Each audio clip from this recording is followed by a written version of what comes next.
7h39, Márcia Zarur com a gente aqui. Tudo bem, Márcia? Bom dia. Bom dia, Rafael. Bom dia, Ariane. Bom dia, ouvintes da Nova Brasil Brasília. Semana começando, sempre com a Márcia. Na última coluna, Márcia, você falou da visita aos monumentos, né, para turistas e também para quem mora aqui em Brasília conhecerem melhor a cidade. E hoje você fala de um programa para quem quer saber mais sobre a história das bandas de Brasília. Aliás, eu gosto muito de várias delas. É a Rota Brasília, capital do rock. É isso mesmo, Márcia? Quem não gosta de rock, bom sujeito não é, né? Não pode ser, né? Eu amo rock, adoro e estou aproveitando esse finalzinho do mês de julho, a última coluna de julho, que a gente comemorou esse mês, o Dia Mundial do Rock, e eu estou aproveitando para trazer essa pauta, que também é um convite aos brasilienses para fazerem essa visita a alguns pontos emblemáticos na cidade. Vou anotar aqui. Que foram muito marcantes para a nossa história, para a história das bandas que fizeram muito sucesso nas décadas de 80 e 90, e Brasília acabou sendo conhecida dessa maneira muito melhor, né? Porque a gente, em vez de ser conhecida como a capital dos políticos ou a capital administrativa, a gente passou a ser conhecida, a cidade passou a ser conhecida como a capital do rock. Então, isso deixa a gente muito feliz. A rota tem placas em vários pontos da cidade com QR Code e informações em português e inglês. O rock brasiliense foi declarado Patrimônio Cultural Imaterial do DF em 2016. Em 2021, teve esse lançamento pela Secretaria de Turismo, e eu vou deixar o idealizador, que é o vocalista da Plebe Rude, Felipe Seabra, contar pra gente. Com o apoio do pessoal da faculdade UPS, acabou pintando a Rota Brasília Capital do Rock. O que é isso? É uma rota que marca 42 pontos na cidade, pontos históricos, né, de onde aconteceu fatos e situações e nascimentos e começos e shows históricos da história do rock de Brasília. Desde onde a KCL começou no Bom Demais, ou a Sala Funarte, agora que é coincidentemente a Sala KCL também, onde Plebe Rude e Aborto tocaram em 81, no Brasília Rádio Center, onde nasceu a Legião, e tantos outros artistas, assim. Então, os pontos foram crescendo, aí quando eu vi eu estava com 42 pontos na mão, porque as pessoas esquecem. O rock de Brasília não é só anos 80. Na década de 70 você teve um movimento muito forte. E na década de 60, incrível que pareça, você já tinha bandas como Os Infernais, que não tem nada a ver com Os Infernais lá do Nando Reis. Os Infernais tocando em 1964. Olha que incrível a história. No Teatro Nacional, ainda sob construção, a banda Os Infernais tocando na cerimônia de Miss Brasília 1966. Isso é histórico. Isso é histórico. E como tem história, né? O Felipe Seabra é uma enciclopédia do rock de Brasília e em breve vai lançar um livro contando essas histórias. Eu estou bem ansiosa, assim, para saber. Quem acompanhou pelo YouTube viu algumas imagens. Eu queria dar o crédito das fotos, que foi o acervo pessoal do Felipe Seabra, fotos do arquivo público, da página Histórias de Brasília e da página da Rota do Rock da Secretaria de Turismo. Inclusive, quem quiser entrar é www.turismo.df.gov.br, coleção-rotas-Brasília. Então, tem lá todas as rotas que a Secretaria de Turismo indica para o turista ou para o brasiliense, e a Rota do Rock é uma delas, está lá. Tem também um mapa interativo no www.rotadorock.ups.br. Então, bastante material para quem estiver interessado, quem quiser saber antes de fazer a visita, ter alguma informação, pode visitar essas duas fontes. O Festival Brasília Independente, da minha xará Márcia Witzak, que promove uma competição entre as pessoas de Brasília, entre os músicos de Brasília, que se dedicam à cena autoral, convidou os participantes para fazer esse circuito da Rota do Rock. Eu achei uma ideia super legal e ela compartilhou com a gente como é que surgiu a ideia. Muitos dos músicos que se inscrevem no Brasília Independente, eles são de regiões administrativas e raramente vêm para o plano piloto, né? Normalmente vêm para trabalhar ou para estudar e não conhecem os pontos turísticos. Então, dessa vez, a gente decidiu levá-los.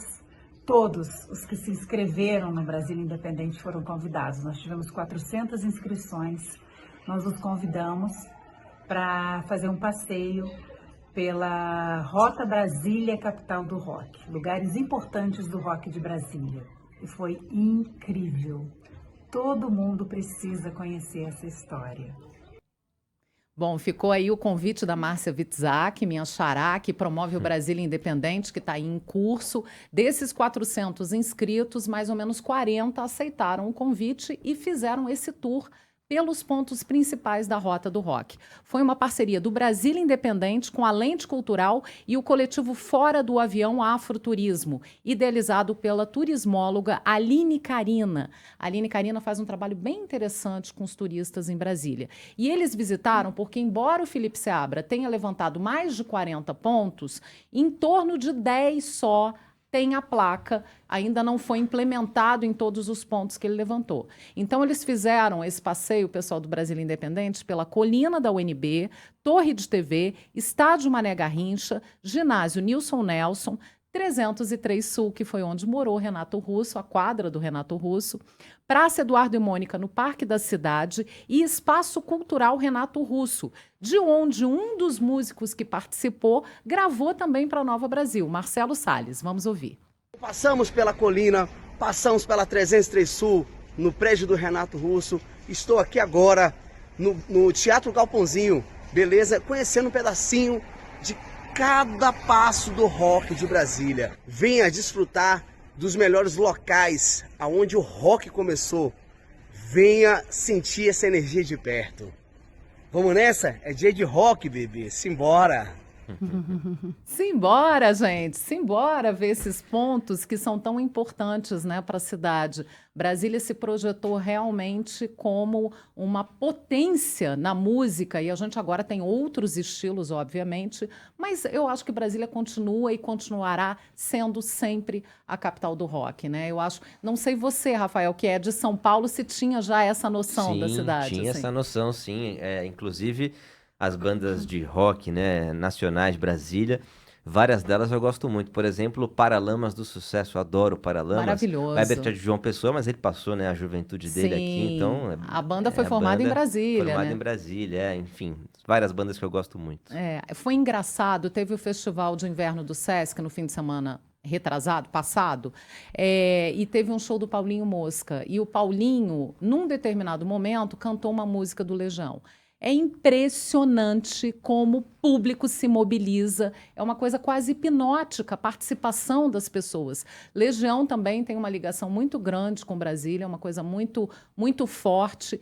Eu gosto muito, já trouxe aqui inclusive na coluna, um livro que se chama Renato Russo, o Filho da Revolução, escrito pelo Carlos Marcelo. E o Carlos Marcelo fala uma coisa que eu também gosto muito de repetir, que é que aqueles meninos das bandas da década de 80, principalmente os da década de 80, mas também o pessoal da década de 90, eram uma espécie de cronistas daquela geração.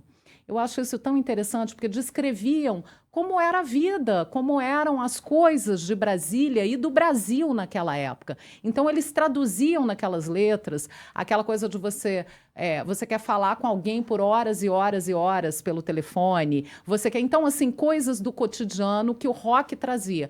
E também trazia uma carga grande de contestação. Então, eu acho que o rock foi muito emblemático e essa coisa de projetar Brasília de uma outra maneira, sem aquele estigma, sem aquele peso, as pessoas se admirarem, né? Falarem, nossa, você é da cidade do Capital Inicial, você é da cidade do Legião, você é da cidade da Plebe. Puxa vida, que legal, e queriam saber mais. Então, isso fez muito bem, eu acho, para a autoestima do brasiliense, né? Muito legal. E isso que você falou do Legião é uma super verdade, assim, é uma sensação, eu acho, de quem mora aqui em Brasília, de quem nasceu aqui.